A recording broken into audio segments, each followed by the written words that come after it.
Today is the 17th day of January 2015, and we are very, very pleased to have Bababhai with us. Welcome, Bababhai. Oh, how are you? Namaskar. How are you? So much for inviting me here. We usually begin our interviews with asking when you came to the ashram, obviously with your family. What year was it? It was the year 1946. I just can't remember the month. But it was the year 1946 when we finally came back to the ashram. And how old were you then? I was just 2.5 years old. 2.5 years Yes. old. Ah. And what is your first memory of seeing Mother? Well, you wouldn't remember seeing Sri Aurobindo, I don't think. Or do? Yes, Did you? I do, definitely. I remember, in the sense that we had just the opportunity of seeing him 4 times a year during the darshan. So just passing in front of him, we would just stand there, and usually it would be my mother who would be holding me, bringing me to the darshan, I see. and they would all stand. And those days we were very few of us in 1946. I think a few hundred, 300 or so. And well, I distinctly remember, and I used to always wonder why he doesn't talk, because he used to just sit there, smiling at you. No movement. He would be just smiling and sitting there. It was very memorable. The mother, first time when I met, I can't remember, but I only know one thing, that I was brought into the ashram when children were not permitted inside. And it was in the vegetable darshan, which used to be near the samadhi, the door where she used to go up from. And in the crowd, she saw me, and she inquired, who is this child who has come inside? And my mother had just walked in carrying me on with her. And then when she was told it was Kodabhai's family, that's my father's name, she said, okay, now that he has come in, he can come in from now. So from the age of 2.5, I'd been permitted to enter the ashram. I was, I think, one of the youngest in those days to be in the ashram. And well, then ever since then, we used to see her so many times a day, and I don't know why, but she gave us a special privilege to our family that we could just walk into the ashram and go up to her anytime. The doors were always open to us. Any time of the day, she had said, Kodabhai's family can just come in. And this is the grace which she had bestowed on us. Yes. For reasons I'm not sure why. I'll have a lot more questions for you, but let's go back a little bit and tell me about how your family came and when. Okay. My father lived in East Africa, in Dar es Salaam, Tanzania. And my sisters were in touch with one gentleman called Ambalal Patel. He is Albert's father, Albert Ashok's father. And so they were in touch with him, and through him we came in touch with the ashram, and they used to come regularly from Africa to visit the ashram prior to 40. And then my father came to India and was coming to ashram, but naturally in those days, without the mothers calling you, you couldn't come and stay here. You would only visit the ashram, you couldn't stay here. So the regular visit, my father settled down for 3-4 years in Baroda. I was born, I'm the only member, the youngest member in the family who was born in Baroda. And then father used to keep coming we used to come here. And then in 46, mother said the family should come away for good. And we shifted to Pondicherry. Your father how did he hear about Sri Aurobindo and Mother? Through this Ambalal? I'm not very sure. I think it was my sisters who got in touch, found out about the ashram through Ambalal or someone. And Ambalal was a Patel again and a Gujarati in those few days. So we had some contacts with that. I guess so it was only through Ambalal. All of your family devoted to Sri Aurobindo? Everyone came here, and the mother accepted. And Narad, the mother was so gracious. She said, we are 11 siblings. I see. 6 brothers and 5 sisters, and I'm the youngest.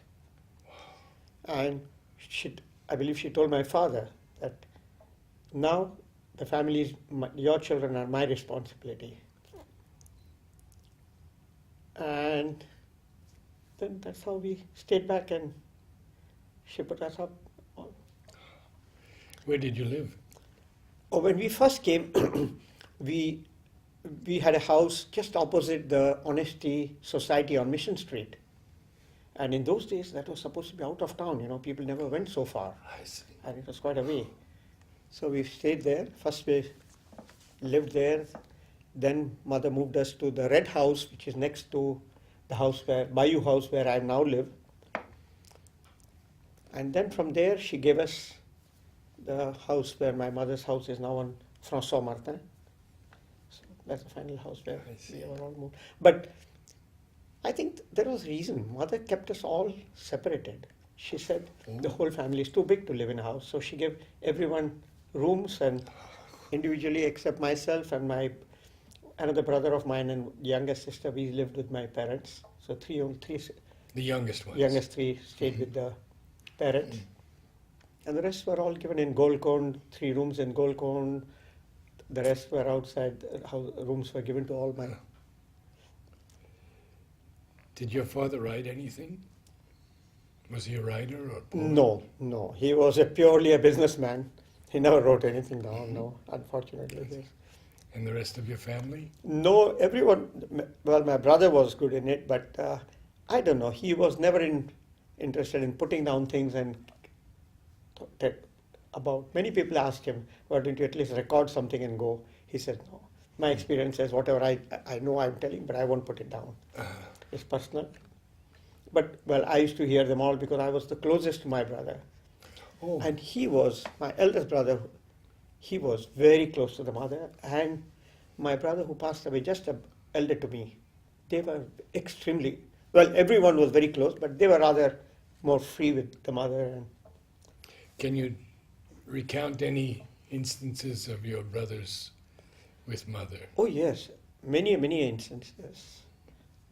And one of them was, in 1950,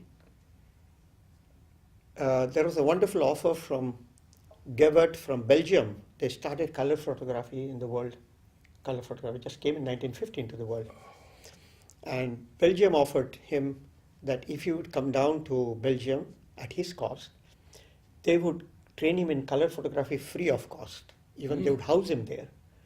So with this invitation, he was very excited. He went back to the mother. He went to the mother and told her, "Mother, I've got this. I want to go to Belgium to learn color photography." And this thing, my brother used to very, very often talk about. And the mother caught his hand and said, "My child, can you not learn color photography here? Staying here with me." My brother was really very upset about the whole thing. And he just left the mother and came away. And for 3 days he didn't go back to her.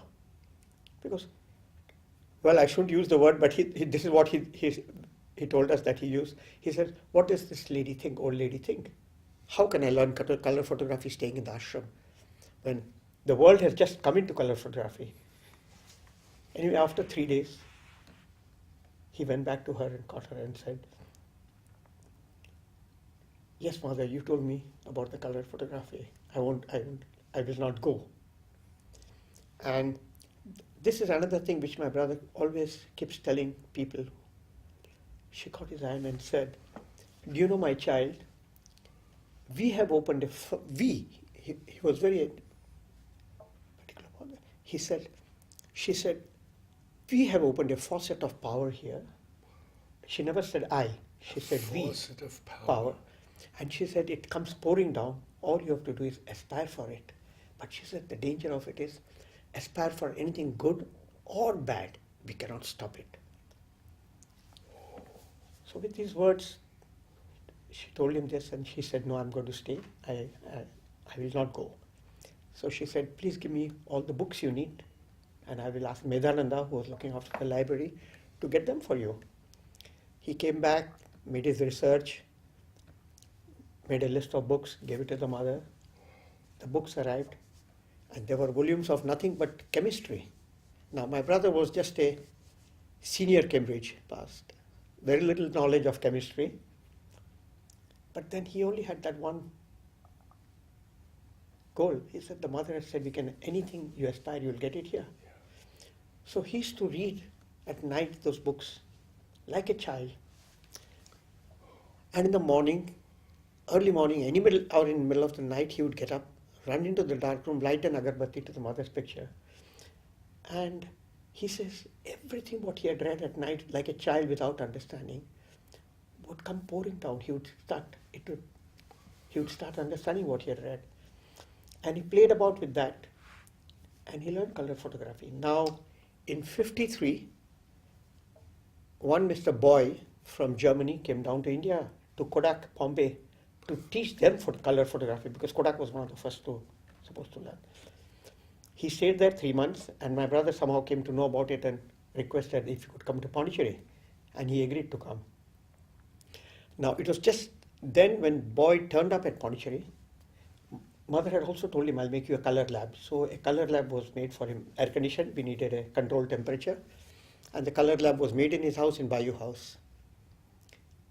Mr. Boy came to Pondicherry, and my brother told him, Mr. Boy, I will do everything. He said, no, I will teach you, then you repeat. He says, no, you just see what I'm doing.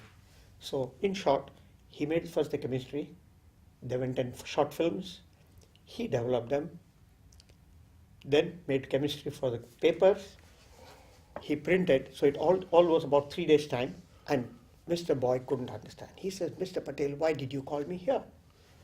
You know color photography, you have been definitely somewhere abroad and learned.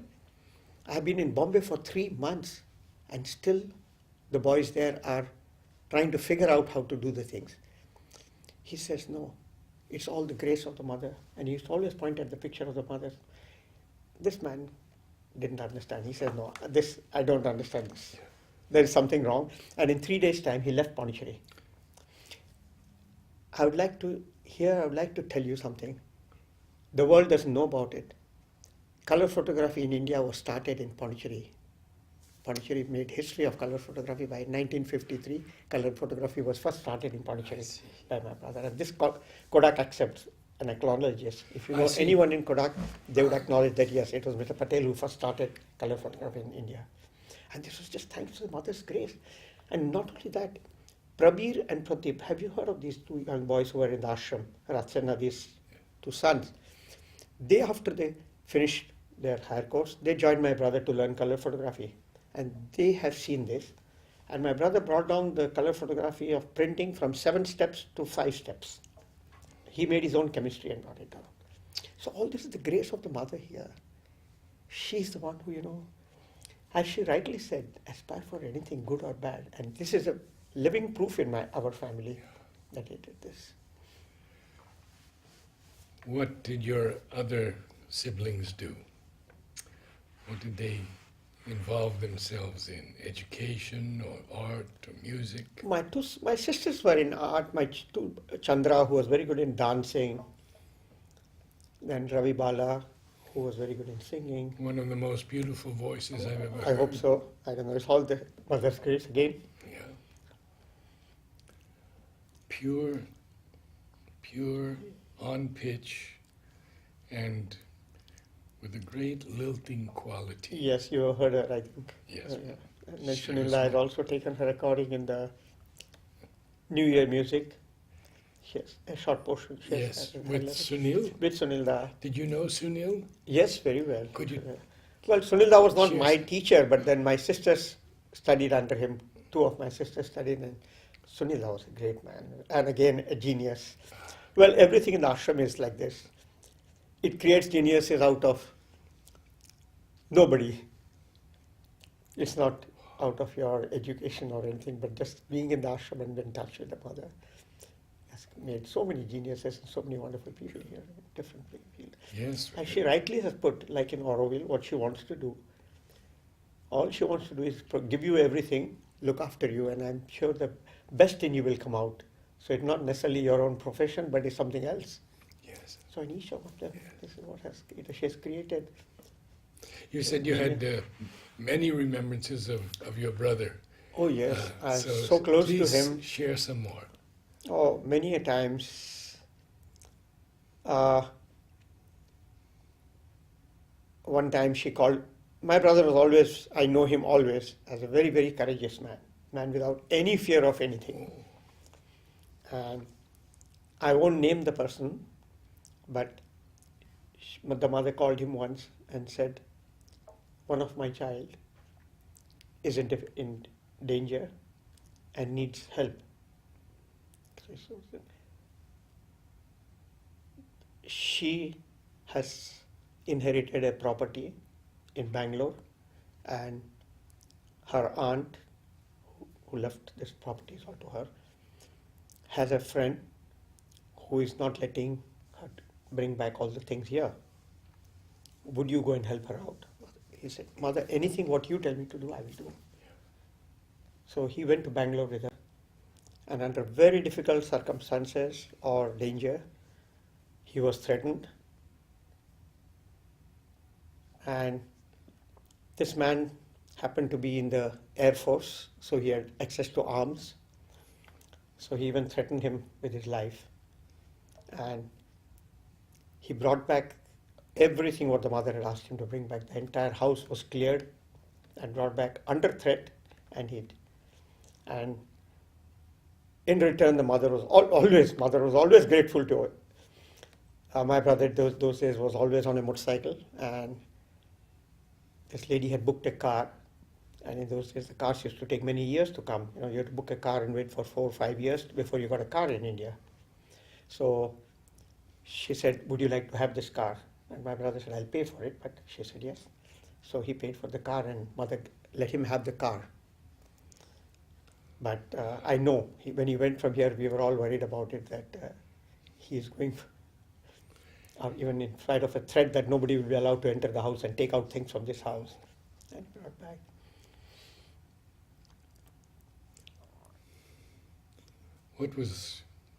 What were your days like with Mother? You had access to her all Oh, the yes, time. always. Well, the days were such that anything happened in the house, I would always go and complain to her. That's the only thing I remember. That's the easiest, because she was my mother. So nobody was allowed to tell me anything. And she had told my family, told my father and mother, that you have no right to tell him anything. He's my responsibility, so you can't tell him anything. But as parents, there would always be occasions when they would scold me, and I would cry and run up to her and tell her about it. And she would console me, and then call my parents and say, please don't tell him anything. She really was a mother to us, really a mother to us. What work have you done in all these years? Well, Narad, truthfully, I don't know. Have I really done anything? As far as my sadhana goes, I'm not sure. But when I finished schooling, I asked the mother what I should do, and she said, join your brother who is running a business. And I joined him because my brother never wanted to do a business. He was made, when he came here in 1946, there's no photography in the ashram. So mother said, you're a photographer, start a department of photography. So it was called Photo Service. And I think I still have a small little notebook where every day my brother used to write what are the work he has done, and mother used to look at it and sign. And in 58, she called him and told him that I want you to start a business in the month. So this I again remember very well, because he always used to tell me. And he told mother that, Mother, I thought we came here to do yoga. She said, my child, I need money. You make the money and give me, and I'll do your yoga. So he got a mukti from this. And he used to always say that I'm so lucky that mother has taken over my yoga and only made me an instrument to give her money. And then, so I knew that the money was going from that business to the ashram. So I joined him. I came much later than you, but was it Chimanbai? Yes, it was that Chimanbai. We always knew as Photo Patel. Photo Patel, yes. He was well known as Photo Patel. Yes, all of us went to him. Yes, everyone. And he was the only one to go to, only one you wanted to go to. But you know something very interesting? When he started this business, the mother asked him, give me a list of ashramites you need to work with you. So my brother was very free with her and talking, no hesitation. He would tell her anything. So he told the mother, Mother, do you want work to be got? You want ashramites for work, or do you want money? She said, I understand. And she used the word. She said, I'm sorry to tell this on Ooh. record. She said, I know, ashramites won't work. So you hire people so that you can fire them, but I want money. So we had no ashramites working in our I see. shop. And the day he opened the shop, everyone she saw, including Nolinida, Amritada, Duman, Udar, everyone who said, Chimanbai is opening a shop today. Why are you here? You're supposed to be there.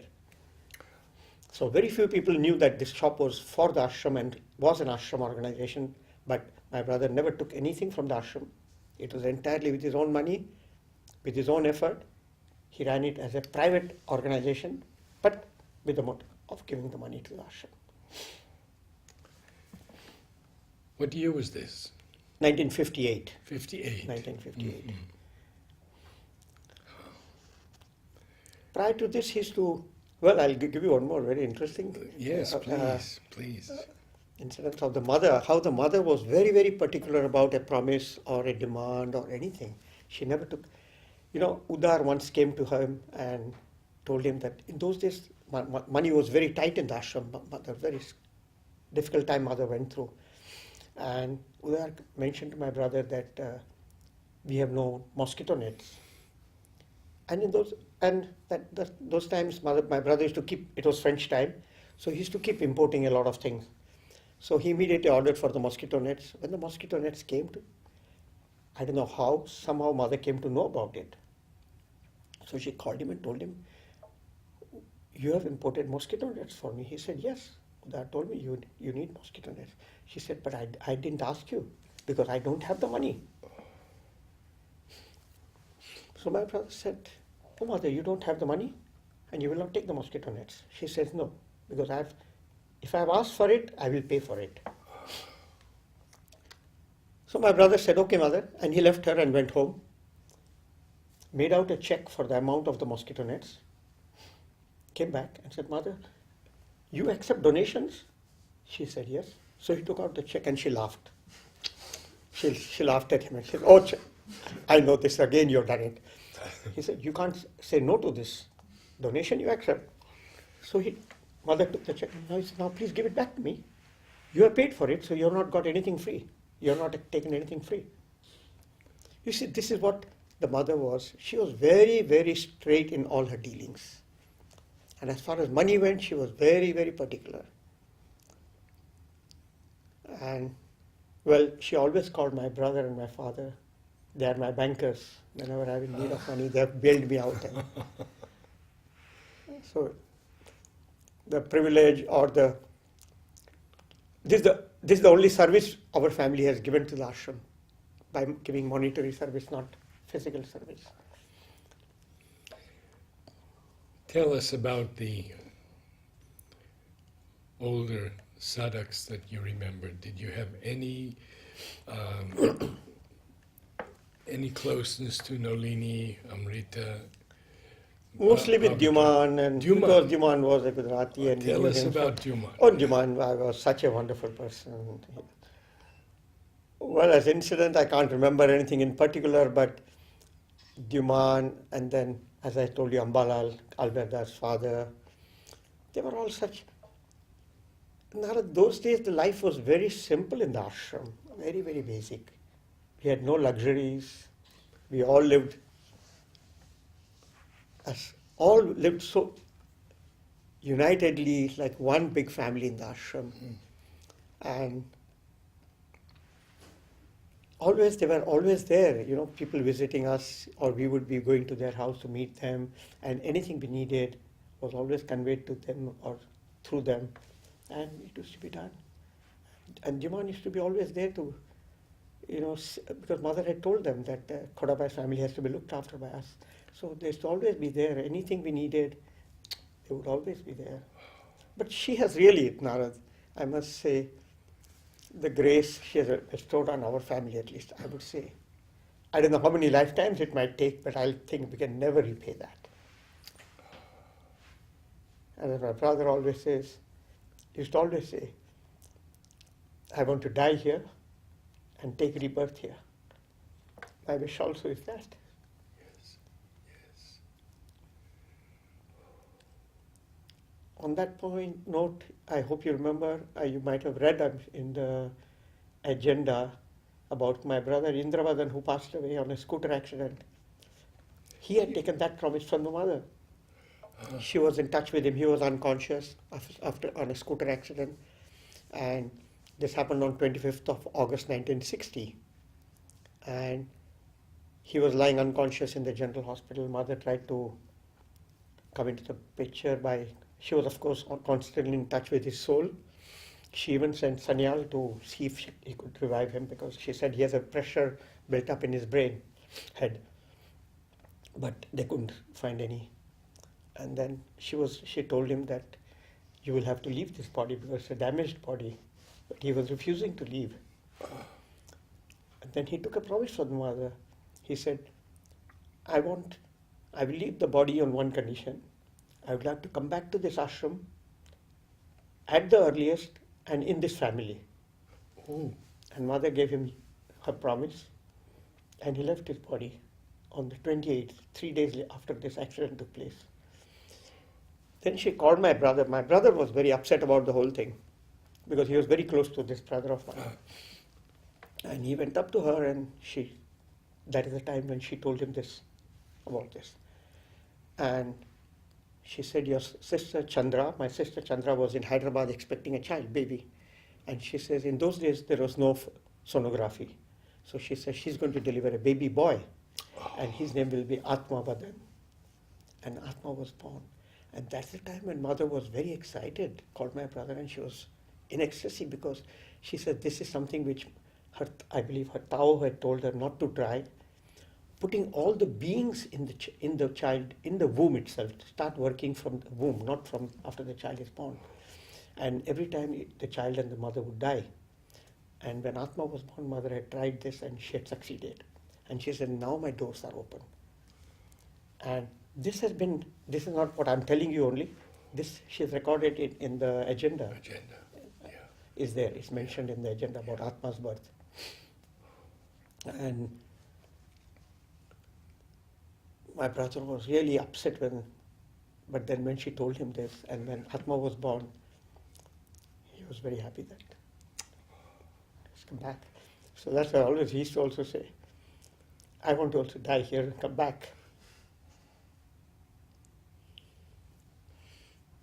I think that's a prayer of many of us. So all of us, I think, should have that prayer.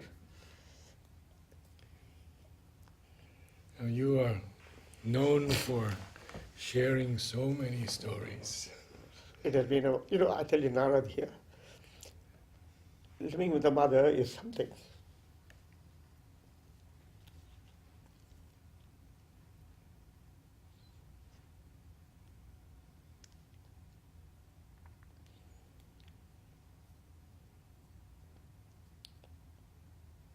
She would always, people have been asking, and I've heard about it. I've not heard from her own mouth, but I've heard many people have asked the mother and Shobindu, why don't you do some miracles too?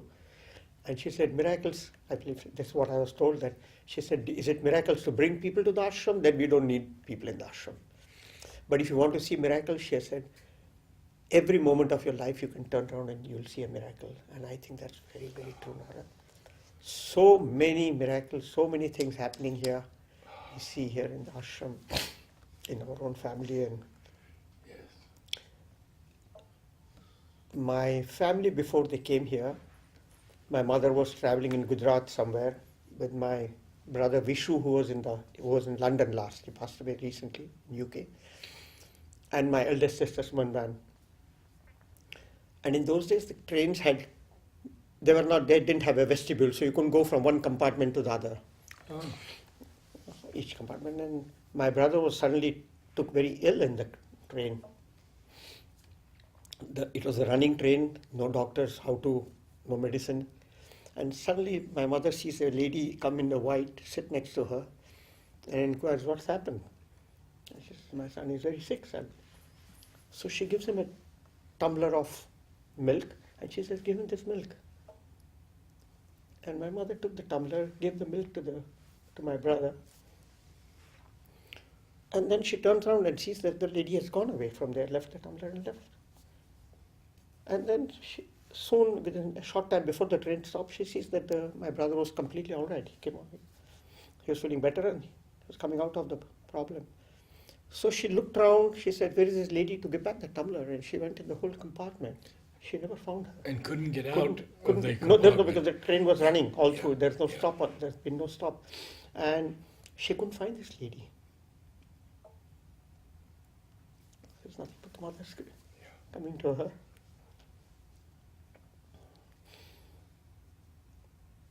No, but to our family, I don't know. She has done this with so many families, but especially to our family, she has always been so. I don't know whether people know about it. Our house was the first house and the only house where mother used to visit. She never went to any private houses earlier. But my father's house, every birthday of my father, she used to come and spend an hour with us from 4 o'clock to 5 o'clock Oh my God. before she went for tennis. And that used to be the red house next to my house where I stay, Bayou House, next to that house. Every year, my father's birthday, she used to come home, spend from 4 to 5, she used to be there.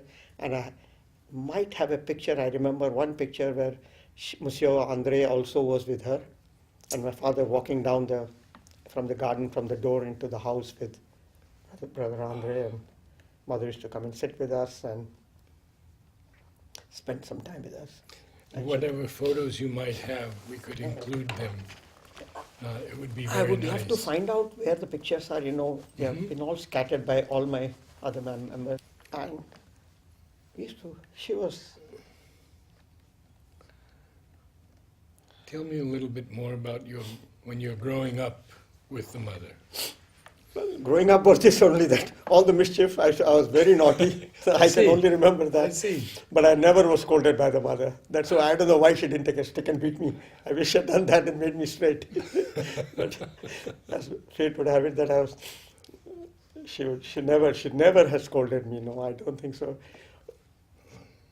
I used to go frightened. I knew that it has been reported to her that I've done something bad. And Narad, what she gave me was, she gave me a diary. I have the diary, I won't show it to you. She said, write down every day something good what you have done in this and show it to me. And she signed it, she would sign it.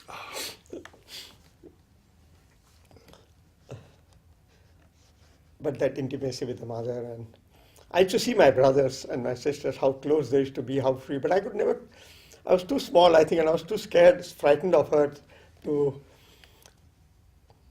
Well, I really wish I could see her now. She's there, I know, with me, to talk to her. Yeah. Yeah. And your mother? Oh, she was, I think, rather too demanding on the mother, because anything goes wrong, anything was not all right in the house, she would go up to the mother and start in her Gujarati. She didn't know English, so she would start off in Gujarati. Oh, this is not all right, I'm having this problem, I'm that problem. And she could read you. She knew what you have come for right in the beginning. Yes, yes. There was no doubt about it. So language was not a bar to her. And then she would call the department heads and say, okay, Kashiman has this problem in the house, go and rectify that. She needs this, go and do that for her. Now sometimes I feel, why did we be so imposing on her and ask and demand so much from her? But again, as I said, she was our mother. Yes. We had the right to ask her. And she had given us the freedom to ask her. Yes. Can you tell us about any of your other brothers and some stories? Indravadan, who was my brother whom we lost. Yes. He was quite different from the family. He was very devoted to his studies and when on that year itself, mother used to give in those years. Nowadays, I think mother used to give every year one child the pre-donor. You were an all-rounder, a good student and good in physical education. And that year, on the 15th of August, she used to give this, Darshan Day. And that year she had given that pre-donor to my brother Indravadan. And she had told him that, remember only one thing, that every time I've given a pre-donor to someone, that person has started going downwards. So please keep it up. Oh my goodness. I see. So when after he got this in the evening, he had called some of us. I was there, and some of his close students in the playground who were in the group who were there, and he told us that this is what mother gave me, and this is what she told me. So she said, I have to keep up to what she has told me. But unfortunately, 10 days later, he met with this accident and he passed away. I see. Did you know Pranab very well? I knew him quite well because Pranab learned color photography from my brother. Oh. And every day in the afternoon at 3:30 when he came down from the mother, he would straight come to my brother's house, sit with him, and just come there for a cup of tea. He was very fond of drinking tea, and then chit-chat with him for an hour or so and then go. So that way I knew him quite well. And because of photography, constantly he used to come to my brother to ask his. Now, Robi Ganguly, whom we had 2 wonderful interviews with, was also a photographer. He also learned his color photography. I wish he had acknowledged. He learned his his photography also. He learned from my brother. Ah. He also never knew photography. Venkatesh, Vidyavrat, and Pranab. Venkatesh, Vidyavrat also. And Pranab, all 4 learned color photography from my brother. I see. It's my brother who taught them photography. And do you recall any stories of Pavitra, Amrita? No, I You were too definitely young knew then, them. I was too young. Yes. My sisters used to always talk about Pavitra because he used to take classes, but absolutely no. I cannot recollect anything about them. So tell us a little bit more about some of your recollections of your family, your father, your sisters, your mother.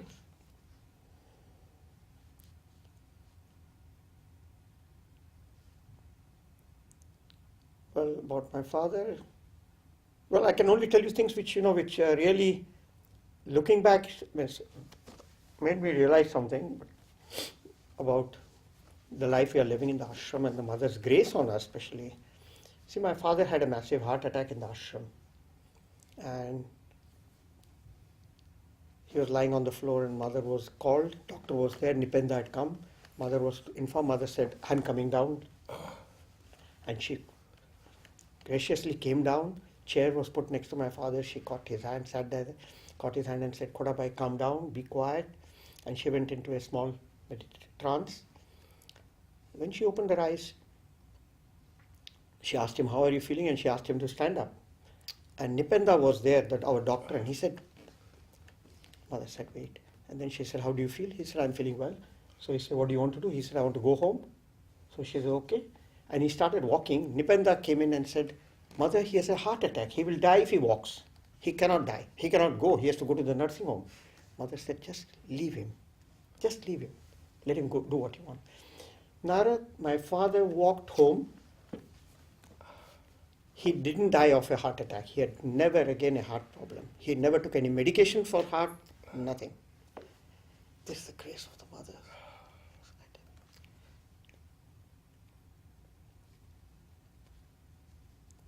How do you remember your mother? My mother? I remember her very well. With my father, I had very little interaction time because we lost him in 1960. Yes. Soon, it was too early, and You were only 14 at that yes, time. I was very young. Yes. But my mother, I remember her much longer, and we had a wonderful relationship.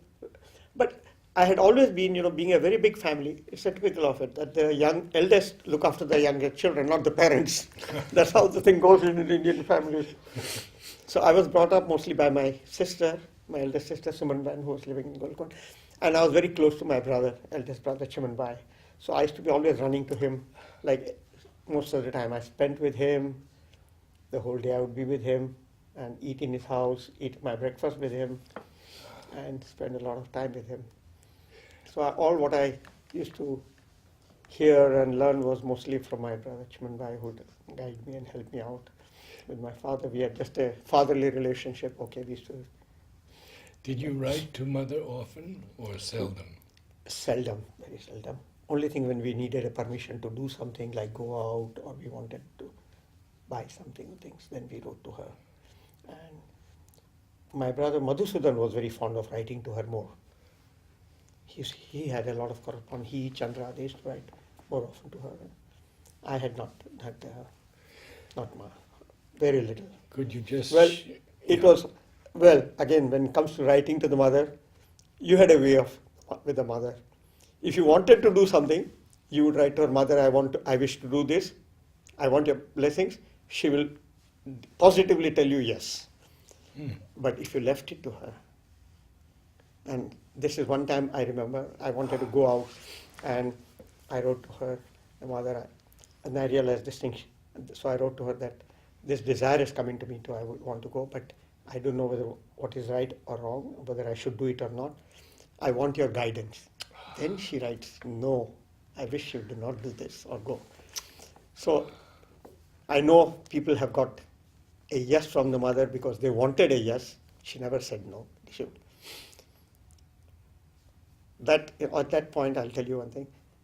My brother one day gets a chit from an ashramite. Again, I wouldn't like to name the person. Sure. To take a picture. So he has written, mother, I want a photograph taken of mine. So mother says, yes, go to Chimanbai.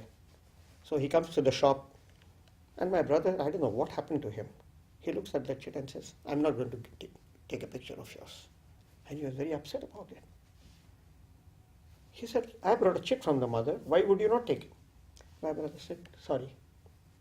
Don't ask me a reason for it. I don't want to take a picture of it. I won't take a picture of yours. Next day when he went back to the mother caught his hand and asked him, did you refuse so-and-so? I gave a chit to so-and-so and you refused this man? My brother said, yes, mother, I refused. And she said, you know, you've done the right thing. Now, without any reason, my brother just said, no, I won't take it. And she said, you've done the right thing. Now,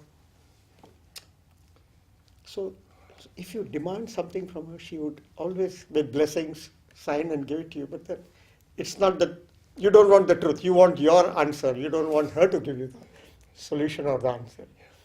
So this is how the mother was, you know. Bababhai, tell us, if you will, about how it was when you went to mother on your birthday. Oh, that was a wonderful time. That was it. That was one. We used to always look forward to the year. Once in a year it would come and we would just go there to her in the morning. And especially for my birthday, Champaklal used to be more excited. And he would, you know, Narad, I was too small to read big books. And I'll be very frank, I have not read much of the Mothers and Shebindo's writings. And Champaklal would always line up a number of books for me, pile of books for me, and give it to the mother and say, mother, this is for it. But I used to look forward to just the pleasure of getting something from the mother, you know. So you went there, sat in front of her. She would be sitting usually in the chair. Not that person, that usually, my experience, I remember, she would always be sitting. I used to go every day morning to her. But this, for the birthday, she would always be sitting on the chair. That's as you go out of the room. That is when you go up the steps. Yes. And you enter on the left. Right. On the left, on your right, there's a cupboard, a shelf on Yes. which she used to keep all the flowers. She would be standing there, Mm-hmm. and next to that there's a chair. Yes. In that chair she would be sitting, Oh. and she would, you know, you kneel down at her feet, and I don't know how long it is to be there, but you lost time. Time would just fly, and you would know how long you spent with her, and it was really wonderful. I used to go every day morning to her. I don't know whether I can tell you one more very interesting incident. When I was very small, I can't remember. I think it was the year sometime in the early 50s, very early 50s, beginning of 50s. There was a magician who had come to the playground, and he was showing magic. And suddenly he called, wanted a child to come up, and I think I was one of the youngest those days again. So I was pushed on the stage. I went up on the stage, and then he took a hat and he said, "What do you want me to bring out from this hat?" So I said, in Hindi, I said, "Hajar anda," that is 1,000 eggs. Normally you would ask for a pigeon or a. I said 1,000 eggs. I don't know why. So he pulled out a chicken from it, and everyone clapped and everyone laughed, and the mother used to be there. You know, in those days, all programs were in front of the mother. No programs took place. The cinema we used to see, mother used to set. Every event in the ashram, in sports, during the athletic season, all the groups would have athletics. So she would come every day to the sports ground, see us. Gymnastics, she would sit and see every event of gymnastics, swimming, everything mother used to witness, to be present. And these things some things like this also mother would see in playground. So, well, I came home and I didn't understand. I asked him for 1,000 eggs, and he brought out a hen and everyone clapped.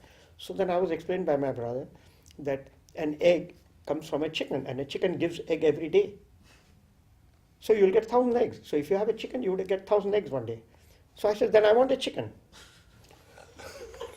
So next day, when I went to the mother, my brother was with me, and he told the mother that, yesterday this chicken thing came, and now he wants to keep a chicken in the house.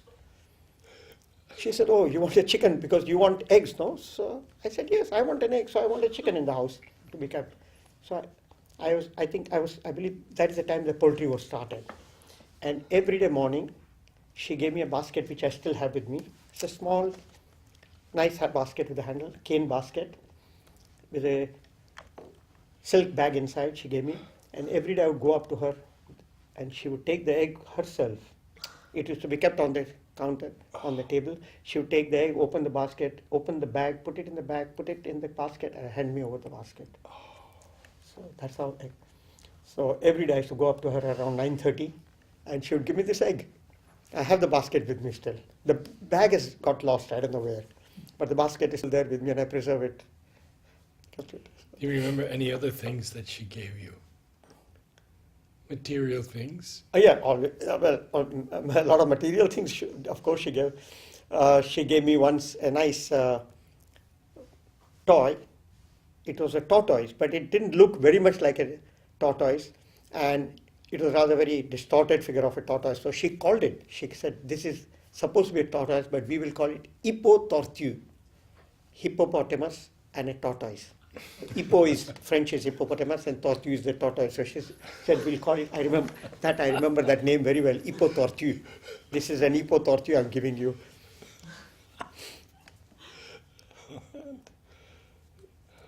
Then she gave me once a teddy bear, small black and white bear.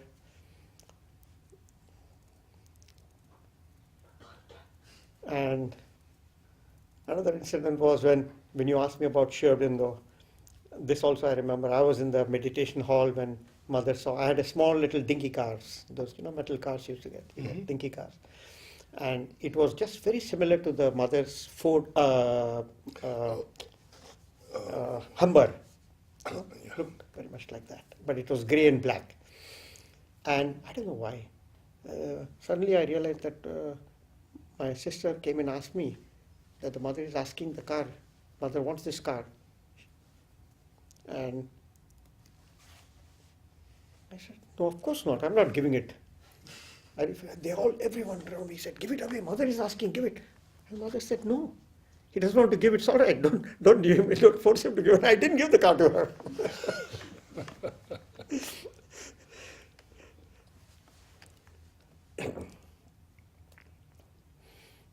What did you do in sports? Well, I was not very good in sports, but I have got a picture of them with the mother holding the string. I'm doing running, 100 meter or 60 meters. Those days, children used to only run about 50 meters or 60 meters, and I'm coming to the finishing line, and the mother is holding the string there. There's a picture. It was I missed it. It was put up on the notice board when recently about last year sometime there's a. For what occasion they had put a notice board, and there's this. People told me my photo is there. I went to look for it, and somebody had removed it and taken it away, stolen the picture. I said, where's the picture? So I inquired, somebody said, they said, no, we had put your picture, somebody has taken it away from there. But I think I have the, what do you call, the press print. Ah, Press print with the mother's signature on it. Like she had made, those days, they used to make, the mother they used to make a card out of it, on a thick card, they would stick a picture, and then mother used to sometimes sign and give this picture. I think I've got somewhere lying with me in my collection of the mother holding this. in your life today, how do you feel her guidance? Absolutely. Absolutely. Sometimes I feel a greater presence, but the presence is of course there. I can't say no. But Narad, what happens is, unfortunately, or rather fortunately, I would say we should not use the word unfortunate, but we had a physical contact with her. So still, I miss her in that context. Yes. If I had never seen her, then yes, I would say yes, I can call her and she's there with me. I know she's there with me. But physical is not there. But she's always there. She, at the time when we rightly need her, she's there. In this wonderful life with the mother that you have personally experienced, what would you say to young people who are searching today in so many different ways in the West and in the East? Could you give a few words to them?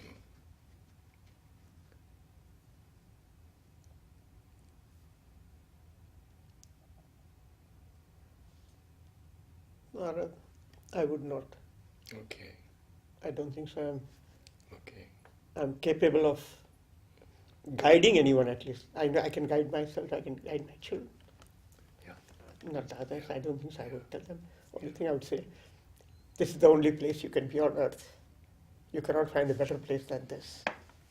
Yes. I call this not even heaven on earth, but it is bliss on earth. It's simply bliss on earth. She's always with us. There's something, every time we go out from here, that little excitement is there to leave the place. But when the time comes and you sit in the car to leave, my first thought is, when am I coming back? And so many people tell me when they meet me outside and when I'm leaving, why do you in great hurry to go back? What's the hurry that you've come so far away? I go to my children. My own children tell me. I go to visit them every year to the US and Canada. And the moment I reach there, I tell my daughter, I'm missing my house in Pondicherry. It's not just my house. It's the place, it's the atmosphere of, something pulls you back to this place. My children even now tell me that why don't you shift to the US or Canada or somewhere between the two so that you can be with us. I said, no, I will keep coming, but I can't live here. I will not. I can't. That's not a place for me. I don't think so. It is. I know she's there with us wherever we go, but just something here is there which keeps us pulled here more.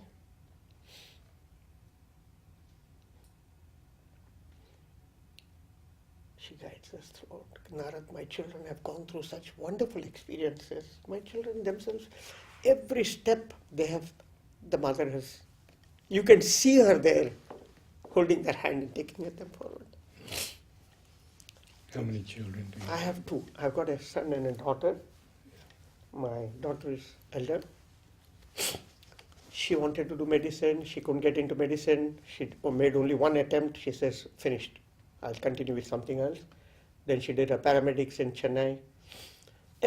Even there, the admission, everyone paid for a capitation fee. I was told to bring cash to give for entry. And when I went there in front of that man and sat there, he says, yes, your daughter, yes, so and so, here's the check, go and pay your fees. When I come out, this friend of ours who was working there, she asked me, how much money did he take from me? I said, he didn't ask me any money. How can it be possible? I said, here, the money is in my bag still.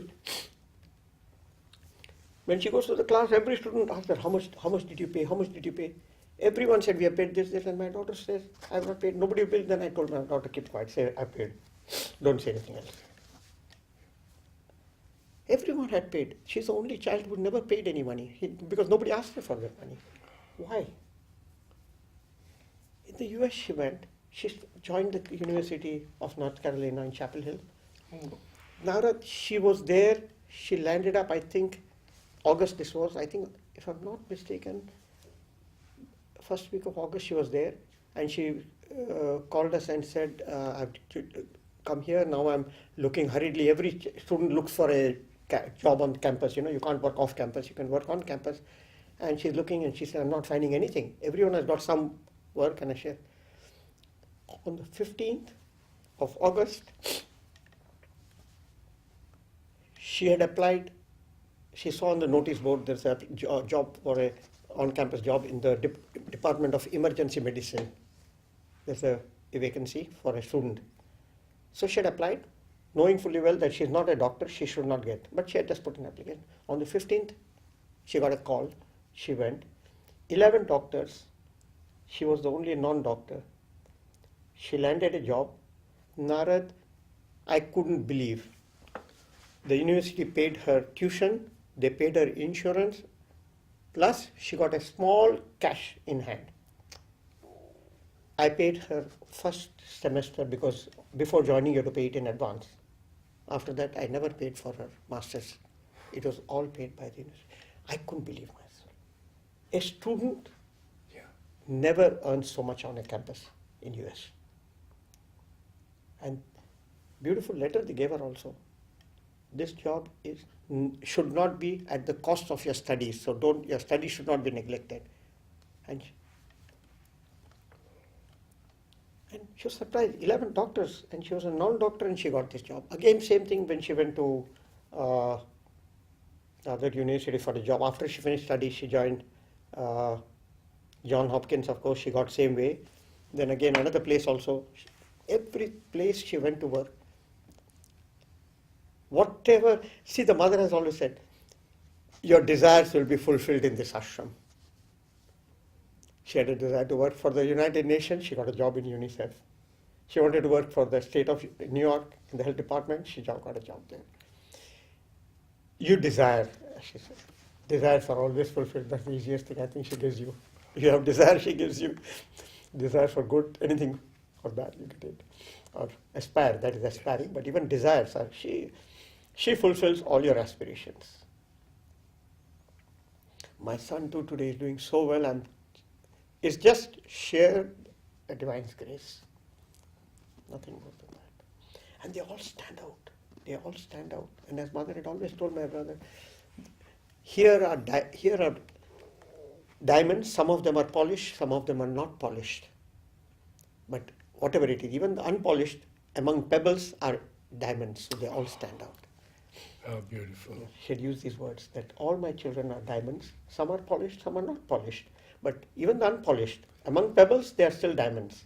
So they all stand out. And you see every ashram student, every ashram child, wherever they've gone around the world, they have all been on the top, not just anywhere, but always on the top. We don't have any certification in the school, we don't have any exams, we don't have any compulsion. In spite of that, how? Isn't this the grace, divine's grace? Amazing, no? When you think of how students benefit from studying here. Right, thank you. Thank you so much. Thank you so much.